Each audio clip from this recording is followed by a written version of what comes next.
Thank you. Right, let's get set up. So, as we said, I'm aiming this talk at our younger contingent, so Luna and Melody and Phoebe and Lily. I might ask you some questions, but you can just whisper your answers to your mom or dad if you want to. I'm not going to ask you to call out. But for the older ones, that's not permission to go to sleep. I'd like you to perhaps think about who you might explain what the purpose of Daniel is to. If someone out of the blue asked you, what did you learn at the meeting at church yesterday? How would you explain that Daniel is this exciting book and it's a relevant message for that person? Okay, so we've just read for a chapter in the middle of Daniel, chapter 7, a few verses that say about a vision that Daniel saw. And if you don't remember anything else, this is the key message of Daniel. That, where was it? To him, so to the Ancient of Days, which is God, to him was given dominion and glory and a kingdom, that all peoples, nations and languages should serve him. His dominion has an everlasting dominion, which shall not pass away, and his kingdom one that shall not be destroyed. So the overall message is, whatever we see going on in the world around us, if we see Donald Trump doing this and Vladimir Putin doing that, don't worry, all those things will pass away. Whatever happens, the next thing will come, the next person will come, but eventually, and very soon, we think, Jesus will return. And he won't be like Donald Trump, but a bit nicer, or Vladimir Putin, but a bit less aggressive. He will be totally different, nothing like those leaders. He'll be a whole new thing, and that's what we're going to see tonight. Okay, so quick overview of what we're going to look at, and then I've got some little video clips that give us or help illustrate the Bible study that we're going to look at.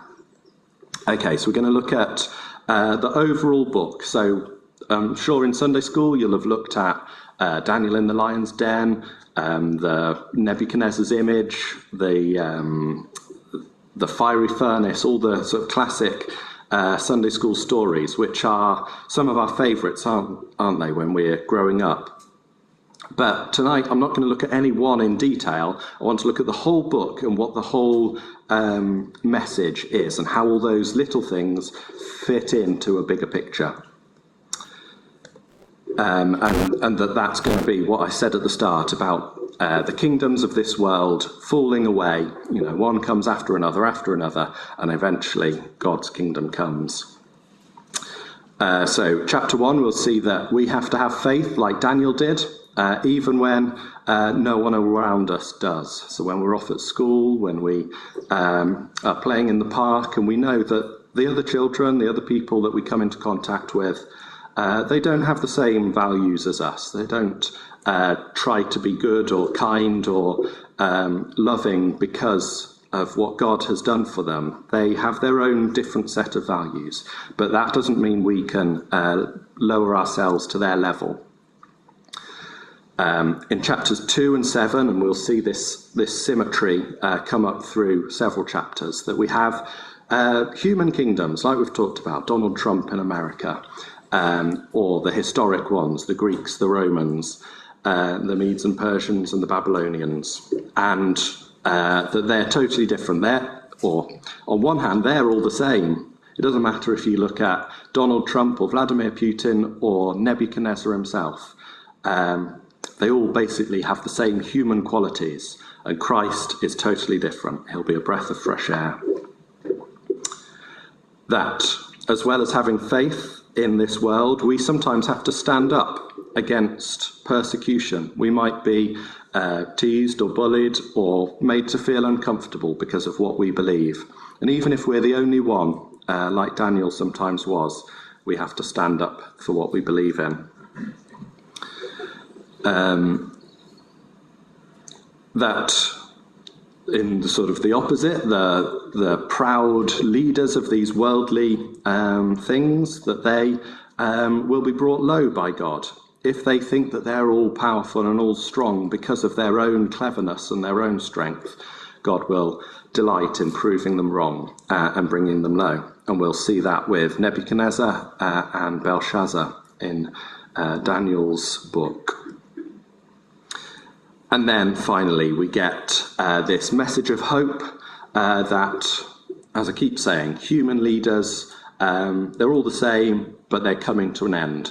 And when Christ comes in their place to lead the whole world, his kingdom will last forever. And then the last few books, last few chapters, we get these detailed prophecies, which we're not going to look into any of the detail of, but I'll try and put them into context of how they serve this sort of bigger function, that they are to encourage us and people all down the ages who've tried to put their trust in God and have looked at the world around them and wondered, is God really in control of this? Is he really letting this happen? And when we think that, we can look at Daniel, look at his beasts, and we can take confidence that no, God knew all this was going to happen. It has to happen before Christ can return. Okay. Daniel. So this is the first section of the video, which is just going to give us the broad overview of the structure of the book. Of Daniel. The story is set right after Babylon's first attack on Jerusalem, and they had plundered the city and its temple and taken a wave of Israelites into exile. Among them were 4 men from the royal family of David: Daniel, who's later named Belteshazzar, and his 3 friends who you probably know by their Babylonian names, Shadrach, Meshach, and Abednego. This book tells of their struggles to maintain hope in the land of their conquerors. The book's design seems pretty simple at first. Chapters 1 through 6 contain stories about Daniel and his friends in Babylon, while chapters 7 through 12 contain the visions of Daniel about the future. But this 2-part shape is made even more interesting by another design feature, and that's the book's language. It begins in Hebrew, the language of the Israelites, but chapters 2 through 7 are written in Aramaic, a cousin language to Hebrew spoken widely among the ancient empires. But then in chapters 8 through 12, it goes back to Hebrew. This design shows how chapters 2 through 7 are a coherent section, but it also highlights the importance of chapters 2 and 7 for understanding the later chapters of the book. Super. Okay, so we'll pick that up again in a minute. But the point from that is that we've got this sort of structure, how the whole book fits together, where there are 2 different languages to sort of show 2 different things. We've got Hebrew at the start and at the end, and then we've got, which is God's language, the language that the law was given in, and the language of the Jews. And then we've got Aramaic, which was the sort of general language of the Middle East. It's what people think Jesus perhaps spoke on a day-to-day basis, and it's what people would have generally understood across these nations, across Canaan and the nations across to Babylon. So it sort of shows where they're aimed. You got the start and the end are for the Jews, and the middle bit is sort of talking about the Gentiles, the other nations. Okay, so this is just to give you where it fits in the timeline. I always find this useful just to know where stories fit in. So obviously the children of Israel come out of Egypt in Exodus. They go into the land of Canaan after they've crossed the Red Sea and through the desert. They conquer the land of Canaan with all the trials that are there. They set up judges. God gives them judges as their sort of ideal way of being led. But then they want a king. We get Saul and David. And we get this good period where they're as close to God's kingdom as they ever get. Under David and under Solomon, they are kind of at the height of their existence. They're offering sacrifices in the temple. They're doing things properly. It's not perfect. It's not the kingdom, but it's as close as they ever get. But then things go downhill from there.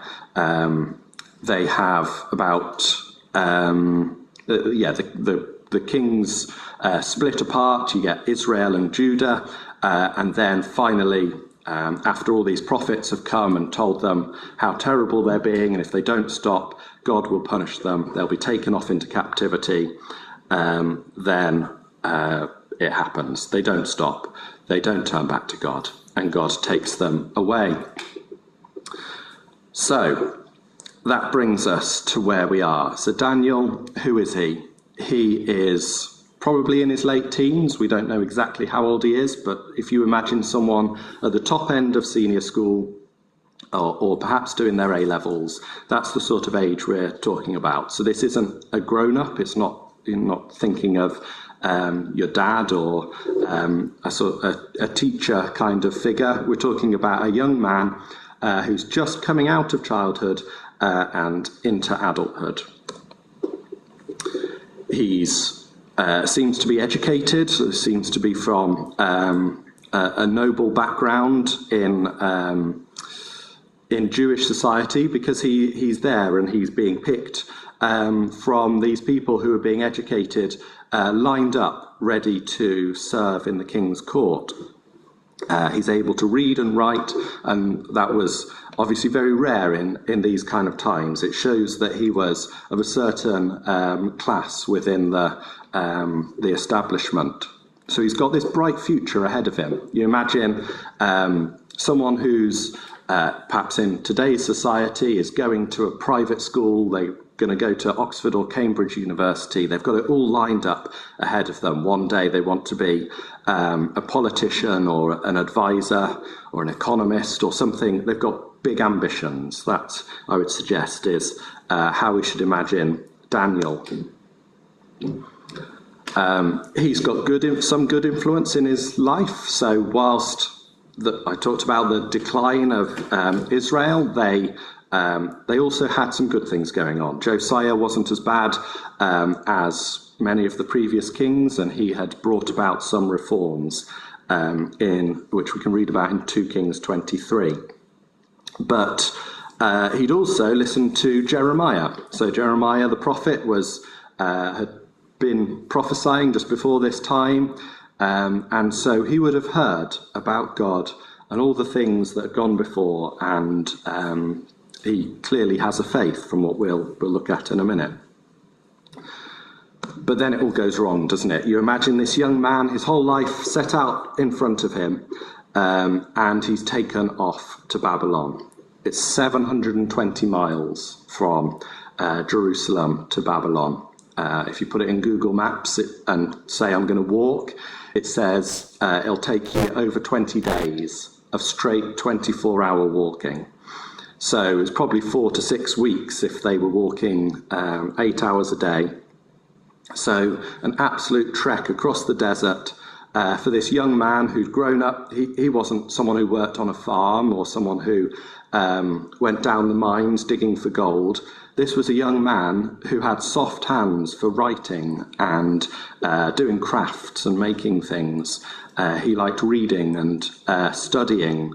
He wasn't used to being driven along with a whip and told to march through the desert. And perhaps he didn't know what was laid out for him. He knew his history. Perhaps he thought it was going to be like going back to Egypt, and he'd be making bricks and building pyramids for Nebuchadnezzar.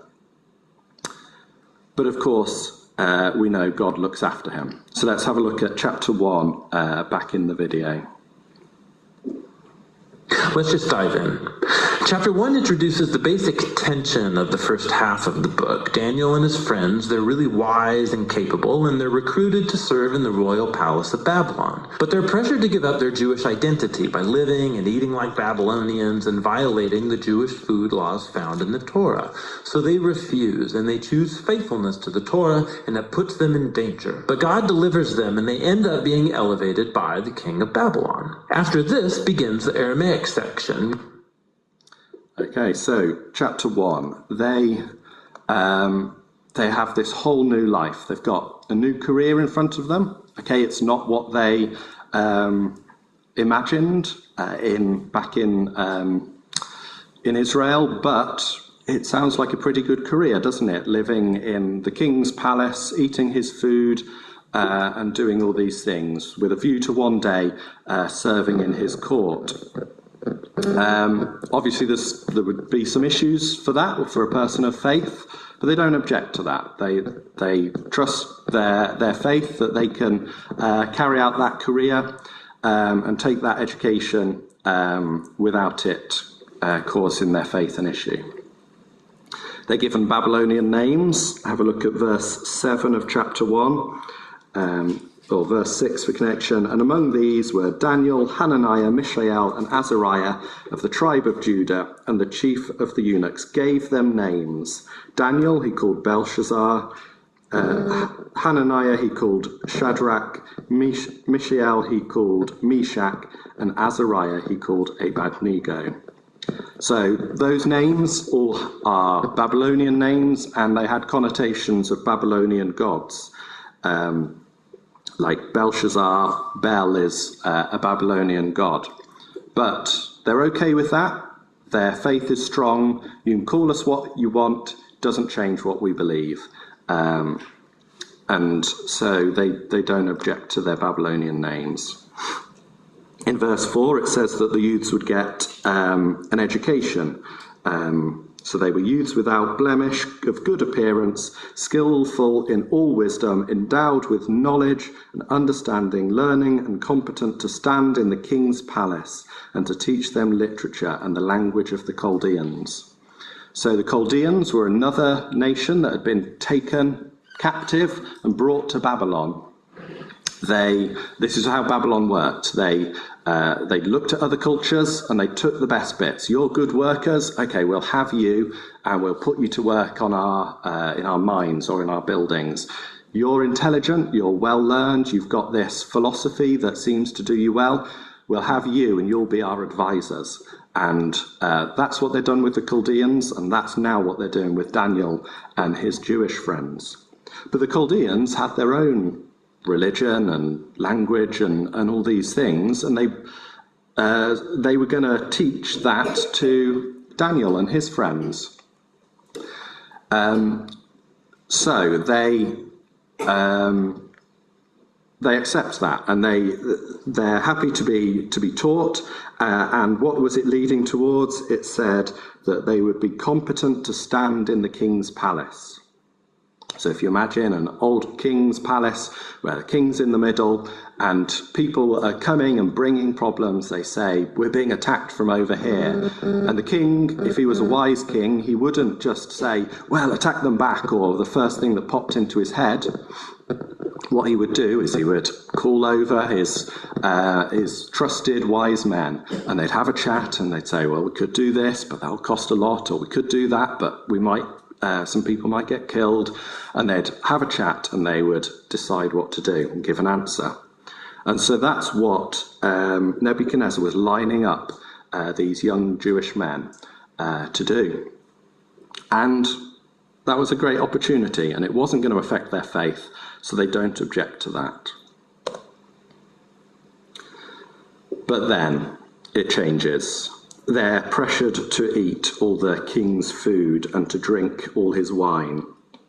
So, verse 5, the king assigned them a daily portion of the food that the king ate and of the wine that he drank. They were to be educated for 3 years, and at the end of that time they were to stand before the king. So, this they then react to. So they've accepted the other things, but sometimes it's time to make a stand. And in verse 8, Daniel resolved that he would not defile himself with the king's food or with the wine that he drank. Therefore, he asked the chief of the eunuchs to allow him not to defile himself. So we have to know ourselves, don't we? We go out to school, we go out to clubs and hobbies and things, and there's lots of things that we can get on with and it won't cause an issue to our faith. But we have to be on our guard, don't we? And we have to be watching out. What's that thing that is going to trip us up? Is it the food that they're eating? Is it the words they're saying? Is it the music they're playing? Is it the way they dress? It might be different for each of us. We need to know our own faith and where we're strong and what might trip us up. And for Daniel and his friends, it was the food and the drink. It was the food that certainly wasn't kosher, perhaps had been, it didn't follow the rules of the Old Testament, and it had probably been offered to idols in Babylon, like we read about in the New Testament. So they decide, no, that's a bridge too far. That might make me lose my faith. And so they choose to follow God and make a stand and say, no, we're not doing that. And what's the result of that? What do they get for making that stand? Have a look at verse 17. As for these 4 youths, God gave them learning and skill in all literature and wisdom, and Daniel had understanding in visions and dreams. And at the end of the time when the king had commanded that they should be brought in, the chief of the eunuchs brought them before Nebuchadnezzar, and the king spoke with them, and all of them. None was found like Daniel, Hananiah, Mishael, and Azariah. Therefore they stood before the king. And it goes on to say that in every matter they were 10 times better than all of the Chaldeans.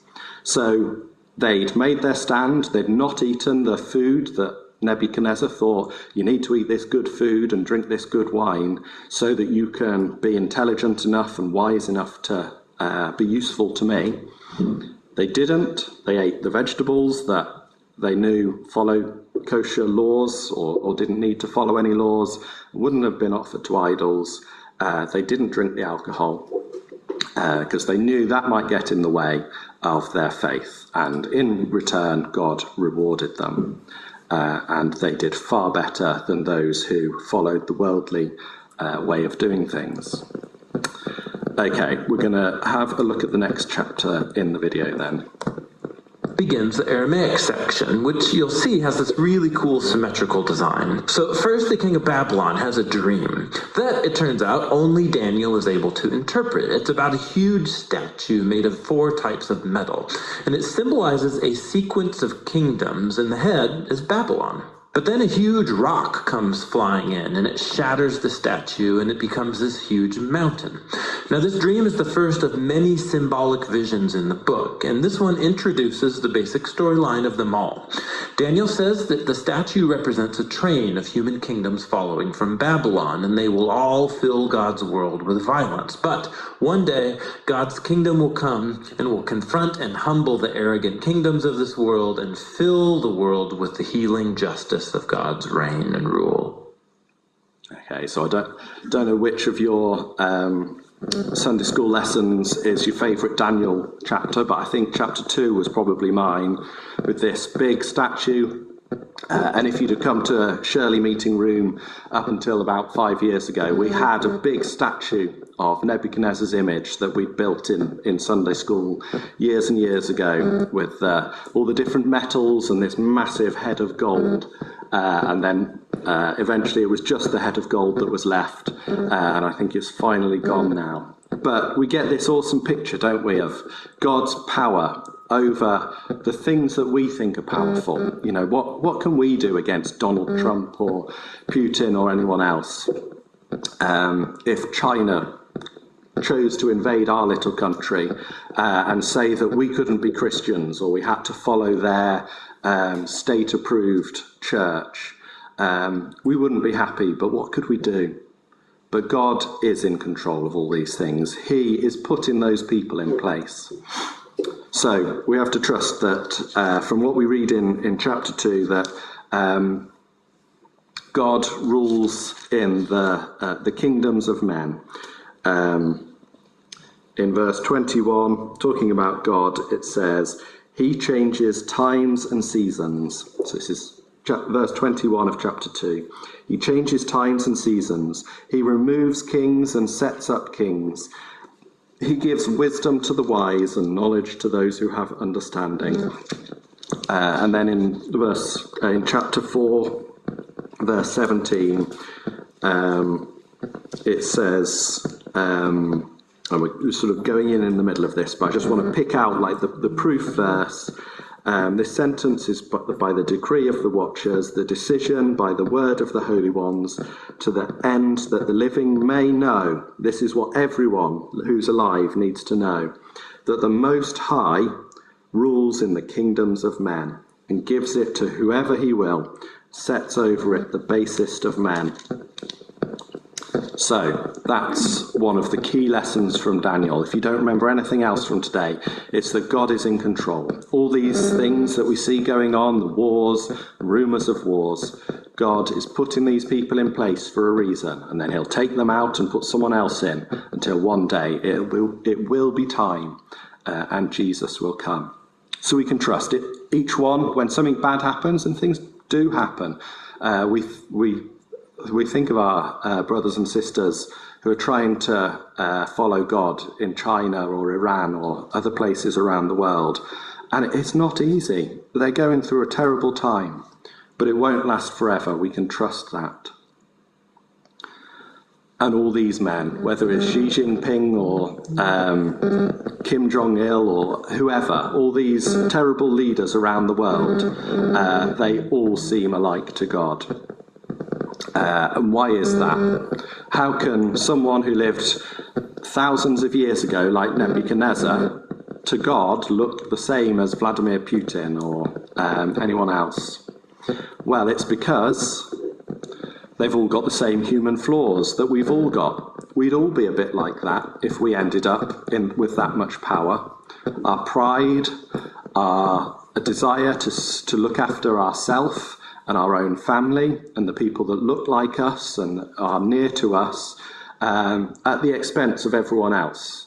We can make money off them. We can oppress them. We can use them and their riches and their resources to make ourselves powerful and wealthy. And so they all look the same. But ultimately to God, the other thing they all have in common is they're all just a few years and then they die. They pass by and the next one comes in. But they all have glory and strength from oppression. So we should have glory and strength from God, shouldn't we? That's where Christ got his glory and strength from trusting in his Father.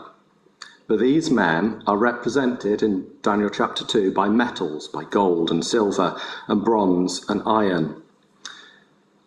So what do we use those metals for? Why do we call it the Bronze Age or the Iron Age? Why was that so significant? You ever think? What could you do if you had a stronger metal than someone else? If I've got a stick and Tim comes along and he's got a bronze sword, he's going to defeat me, isn't he? And make me do what he wants. But then if I come back with an iron sword, I'm going to defeat him and I'll make him do what I want. And then he comes back with a steel sword and he can defeat me, and then a gun and then a nuclear weapon. And that's how the world's empires go, isn't it? So humans look like kids fighting with sticks to God. We have all come up with all these clever ways of making different materials and weapons and things to kill each other and to have power over each other. But it all looks the same to God. It's all just humans squabbling over gold and food and resources and land. But it won't last forever. And that's the point. There's this glimmer of hope that whatever we're going through, whatever the nation we live in is doing to us, and of course we're very fortunate, very blessed with the nation we live in, by no means perfect, but a lot of Christians have been through much, much worse in the past. You couldn't have been a Christadelphian 300 years ago, 400 years ago. We would have been in hiding, even in this country. And in other countries around the world, that's still the case. But it's not forever, because think about the Nebuchadnezzar's image. It's standing there proud with the head of gold and all these different human achievements stacked on top of each other. But what comes along, it's not a stronger metal or a better bomb. It's the natural rock cut out of the mountain by God, a totally new thing, a separate thing, a natural thing, brought in, and it crumbles the whole lot. Nothing can stand when Jesus comes back. And then the rock fills the whole world, doesn't it? And Jesus is the rock that we can build our lives upon. Okay, next. After this, chapter 3 tells the famous story of Daniel's 3 friends who refused to bow down and worship a huge idol statue, which, like the statue in chapter 2, represents the king and his imperial power. And so the friends are persecuted. They're thrown into a fiery furnace, but God delivers them from death, and they're exalted by the king, who now acknowledges their God as the true one. Okay, so next chapter we see how Babylon has gone, I'm the head of gold, but I want to be the whole statue. His pride is to the max, and he wants to exert that control, that oppression over the people. And he won't let Daniel and his friends pray to their own God, the one true God. But they have to stand together, don't they? Let's have a look at chapter 3 and verse 16. Shadrach, Meshach, and Abednego answered and said to the king, O Nebuchadnezzar, we have no need to answer you in this matter. If this be so, our God whom we serve is able to deliver us from the burning fiery furnace, and he will deliver us out of your hand, O king. But if not, be it known to you, O king, that we will not serve your gods or worship the golden image that you have set up. So they are not afraid to tell the most powerful man in the world. This is like the Donald Trump of their era. It's like he said, you're not allowed to pray to God, and they're going out into the street right in front of the White House. Don't care who sees, we're going to pray to God. And if Donald Trump comes out and shouts at them and sets men with guns at them, they say, no, we don't care. You have no power except what God has given you. And that's a brave thing to do, isn't it? I'm not saying that that's easy or that we should just do that as if it's nothing. That is a difficult thing to have the courage to do. But their courage didn't come from their own strength or their own determination. It came because they had put their trust in God. For years and years and years, they'd been studying the Bible, praying, talking to each other, and trusting God. And so by this point in their lives, a little bit later on, a little bit more grown up, they're ready to stand up to anything. And of course, God protects them. We don't need to read it, do we? You know the story of the fiery furnace. They're thrown in. The people who throw them in, it's so hot that even they die. Yet they're fine. They're unscathed. They don't even smell of smoke when they come out. Why? Because God sends his angel to protect them. And we can trust God that he'll not only protect us when times are hard and allow us to survive, but he'll also bring about times of less persecution. And we see that throughout history. There are hard times and there's a crackdown or a pogrom or whatever it is, the Spanish Inquisition. People get it in their mind that we need to do something about the Christians. And then it passes and the pressure is off. So if that time comes upon us, or if we see it, around the world, we can trust that that will pass. But it was interesting, sorry, I skipped over something that Shadrach, Meshach and Abednego said. They said that God would protect them, but then verse 18 they said, but if not. So they know it's a possibility that God will allow them to be killed by Nebuchadnezzar. God doesn't guarantee us an easy life, does he? A just sort of blessed life where we just drift through with nothing hard ever happening. No one, like people try to attack us, but God just brushes them out of the way for us, and we can just kind of skip through life as if we're in the Garden of Eden again. We know that's not the case. There's a chance, that God will choose to allow us to suffer things. And they accept that. They trust that God will protect them one way or another, even if that's that they will die and they'll be in the kingdom. So they've got that in their mind, and they're okay with that. And again, that's not an easy position to come to. It takes a lot of work. It takes a lot of devoting our mind to God's thinking. But we can do it, and we have brilliant examples of people who have done in the Bible. And of course, not least, the Lord Jesus, who went through terrible things because, just like them, he'd dedicated his life to following God and trying to be like his Father in every way. After this come a pair of stories about two Babylonian kings, the father, Nebuchadnezzar, and then his son, Belshazzar. They're both filled with pride because of their imperial power, and so, like in chapter 2, God warns them both through dreams and then visions, which, also like chapter 2, only Daniel can interpret. He says that both kings are to humble themselves before God, and both kings arrogantly resist. So Nebuchadnezzar is stricken with madness. He becomes like a beast in the field. But then he humbles himself before God, and his humanity returns to him. He's restored as king.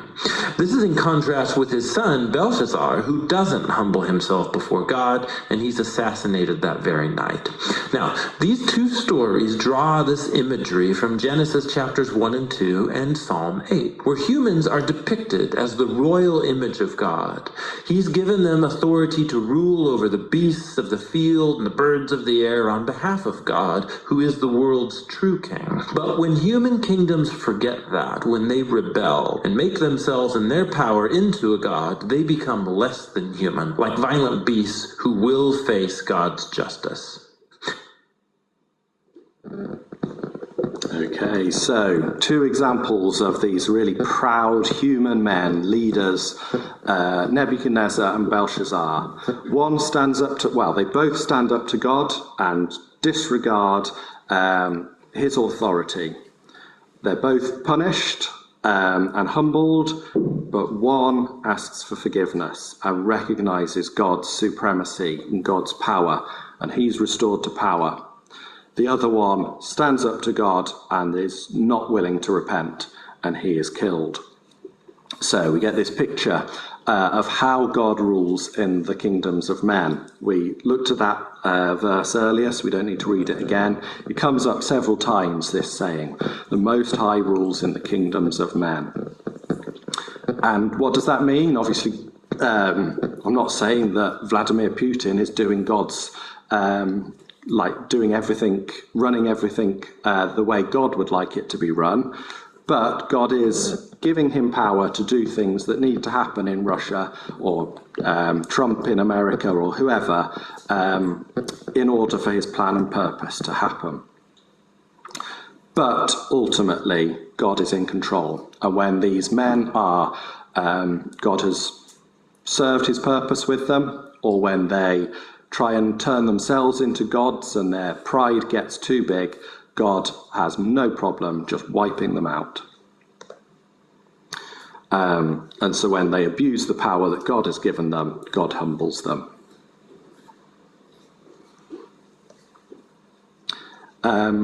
But even for them, even for these most terrible people, these men who think they're amazing and God is nothing, even for them, they have the chance to turn around, to turn their life to God if they choose to.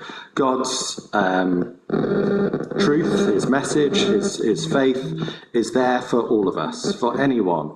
No matter what we've ever done, imagine yourself next to Nebuchadnezzar, who's taken whole nations into captivity and slavery and killed thousands of people.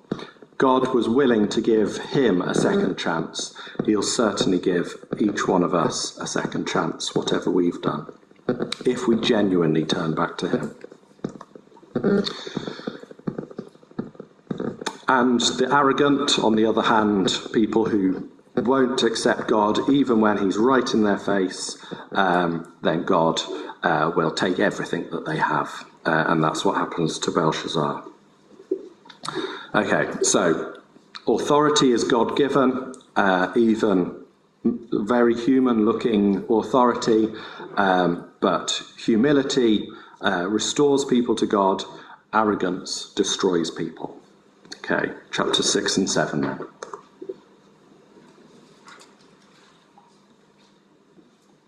Which brings us to chapter 6, the pair of chapter 3. And this time it's Daniel who's being persecuted because he refuses to pray and worship the king as a god. And so, like the friends, he's sentenced to death and he's thrown into a lion's den. But God delivers him from the beasts, and like the friends, the king exalts Daniel and praises his God, which brings us to chapter 7. It's the pair of chapter 2 and the center of the book where all its themes come together. It's another dream, but it's Daniel's this time. And ironically, he can't understand the dream until an angelic messenger explains it to him. He sees a series of 4 beasts, one like a lion, then like a bear, then one like a winged leopard, each of these symbolizing an arrogant kingdom. And last of all is a super beast, identified as a really evil empire. And it has lots of horns, a common symbol for kings in the Old Testament.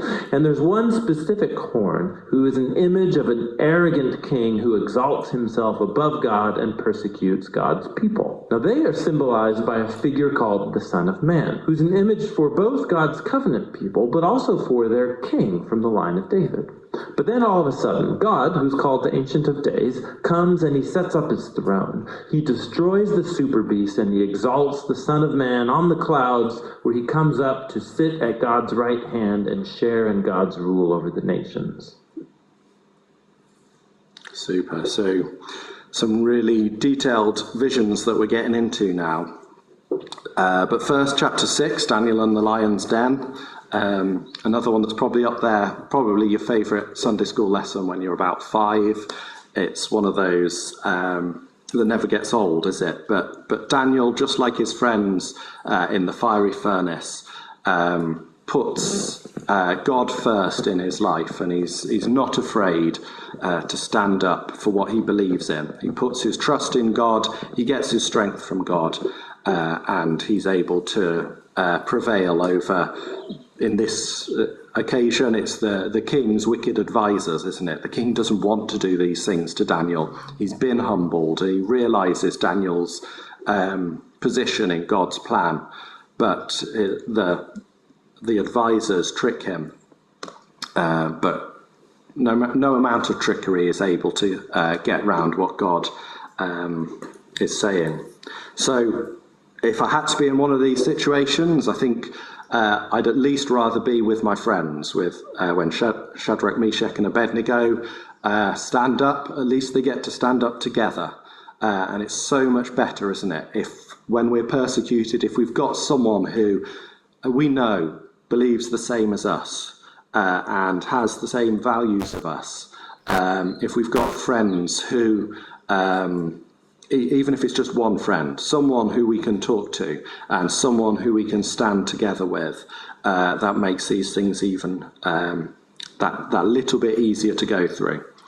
But that's not always the case, is it? It's not always a luxury we can rely on. And sometimes we'll find ourselves like Daniel, all alone, one-to-one with the king, or one man alone against the king and his armies and all his powers. But even then, we have to find the strength in God to stand up for our faith. And then in chapter 7, we get this sort of summary view again, a bit like Nebuchadnezzar's image, where kingdoms are coming and going, and one beast eats the next beast and overpowers and has more horns, and it's this sort of arms race kind of picture. Human pride competing against human pride. But it's nothing compared to the power of the Ancient of Days, God who's been there since the beginning. Emperors like to say, my kingdom will last 1,000 years. That's really ambitious for them. God has been there from eternity and will be there to eternity. And their silly little 70 years on this planet is nothing to him. And then, as we saw at the end of that video, Jesus comes into the picture to sit at the right hand of God and be the sort of representative of mankind, the one like the Son of Man. And you would think that you would need a bigger beast. What if Nebuchadnezzar's beast is this? How much better must God's beast be? But God doesn't need a beast, does he? That's not how God works.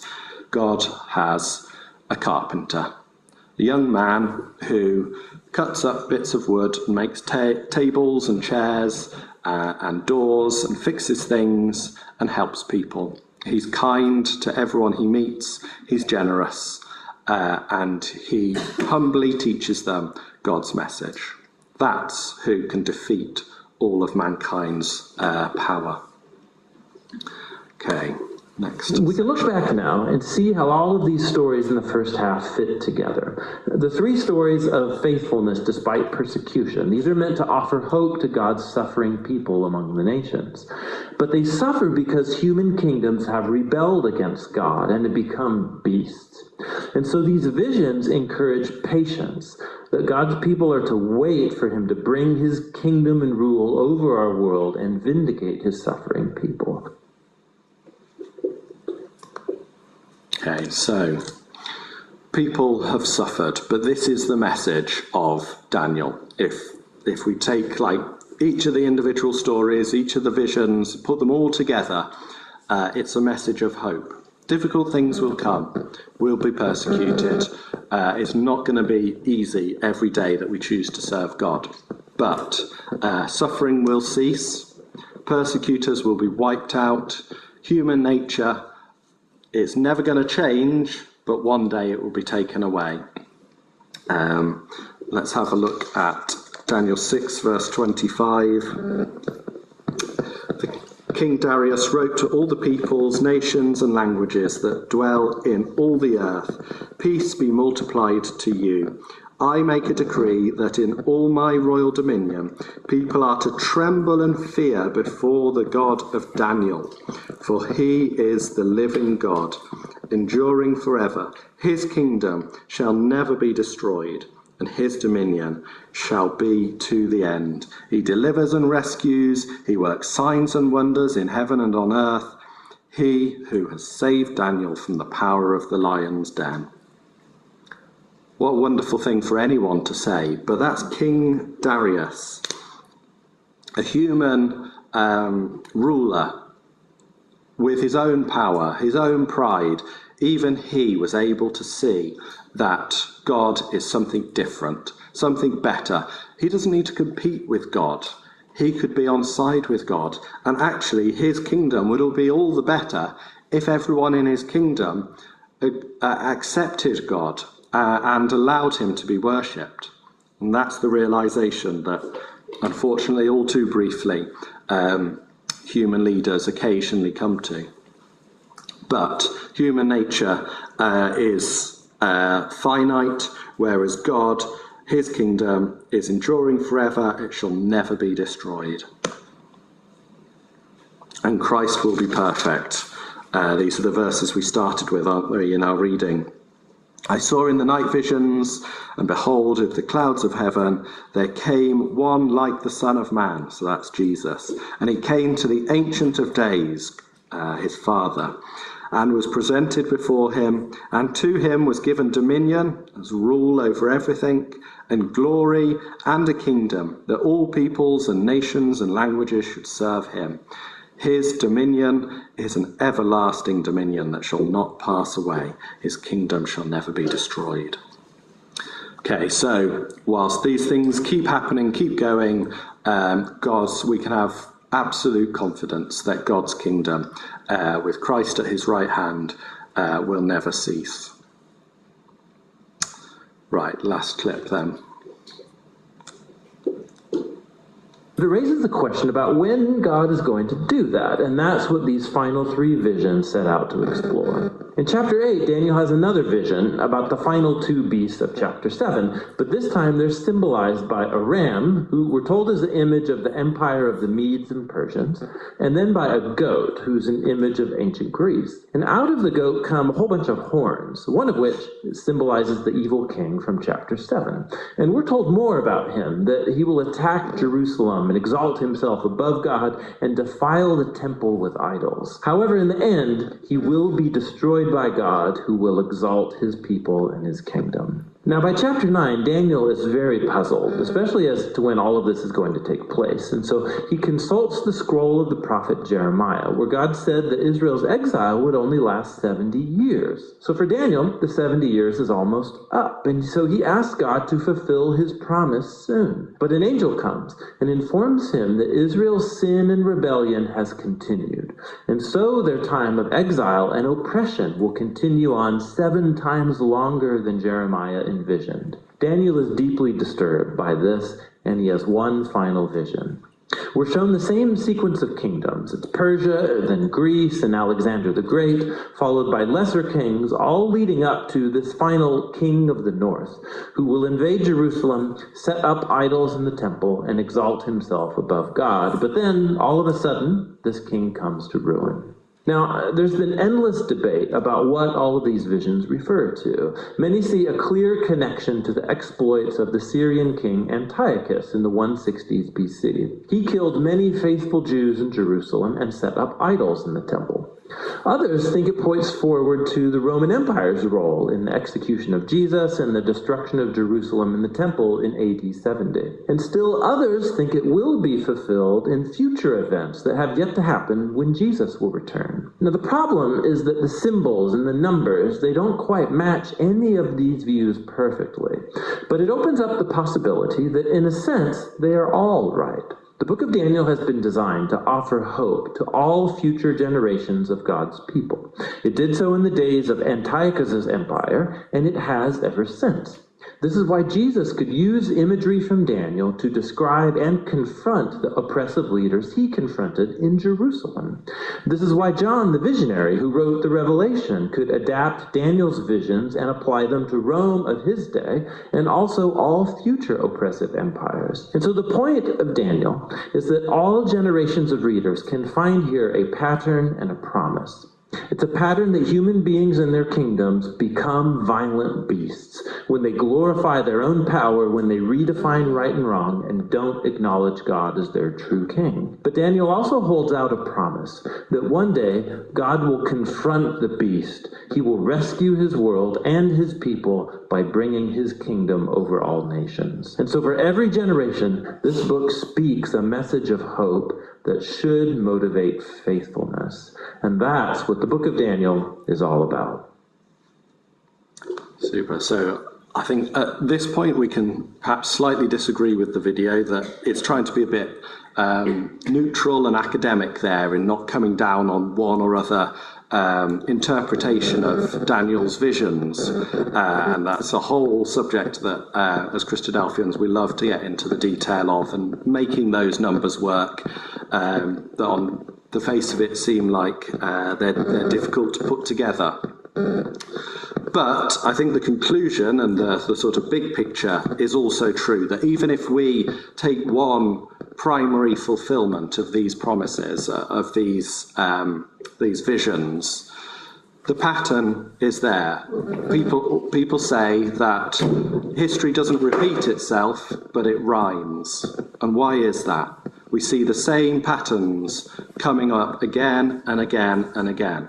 And it's just what I was talking about earlier. It's because there's something in there, whether it's in Babylon or Siberia or China or anywhere else, and whether it's with fighting with sticks or fighting with guns or anything else. The one thing that is the same through all of that is us, humans, mankind. And it doesn't matter if we're 1,000 years ago, 5,000 years ago, or right now, we all fall to the same things. We all have human pride. We all have selfishness. and we all push other people who seem distant and from a far off land as if they're worth less than anyone else. And so because of that, we see, yes, primary fulfillments of these things, detailed prophecies where, it's not like a horoscope where, this is just some vague stuff that could apply to anyone. Someone who's just had a baby could say it applies to them, and someone whose friends just died could say it applies to them. It's nothing like that. It's specific and detailed. But whatever's happening in our lives and in the world around us, we can see echoes. We can see, yes, maybe we think this king is a particular Roman emperor, but we can also apply it to the same things we see it happening with Putin or Trump or anyone else. Nice little musical interlude. Maybe we should finish. Okay, let's draw our thoughts to a close. So we get these clear patterns, and they repeat. They apply to specific times throughout history, I would suggest, but when we look out into the world, when we read the news for ourselves, we can see the same things happening over and over again, just as God predicted. And that should give us confidence every day that Jesus is going to return. God never changes. Just like mankind never gets any better, God never gets any worse. God is perfect and loving and forgiving, and he has a place for us, each of us, in his kingdom. And anyone, even Vladimir Putin, if he turned around and genuinely put his trust in God, God would welcome him into our family. And he keeps his promises. So God has promised the things of the kingdom, and it's for each and every one of us. So that's the message of Daniel. Next time we get into the detail of something, or we're doing one of the stories, we can think about where it fits in to God's plan for this world. Thank you.